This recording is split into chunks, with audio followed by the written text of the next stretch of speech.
Hi అందరికీ ఈరోజైతే నాస్టాలో కిచడి ఎలా చేస్తున్నానో చూసేయండి. ఇప్పుడైతే 2 గ్లాసులు అయితే బియ్యం తీసుకున్నాను. ఒక చిన్న గ్లాస్ అయితే పెసరపప్పు అయితే తీసుకున్నాను.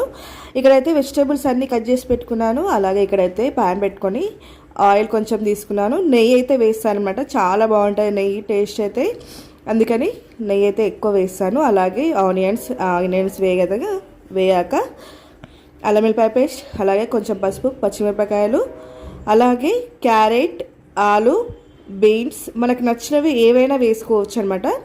ఇక్కడైతే అలాగే నేను అవి వేగిన తర్వాతకి కొన్ని టమాటాలు, కరివేపాకు అయితే వేసేసాను. అలాగే కొత్తిమీర, పుదీనా వేసుకున్న తర్వాతకి ఇక్కడైతే నేను రైస్ కుక్కర్ గిన్నెలో అయితే చేస్తున్నాను అనమాట.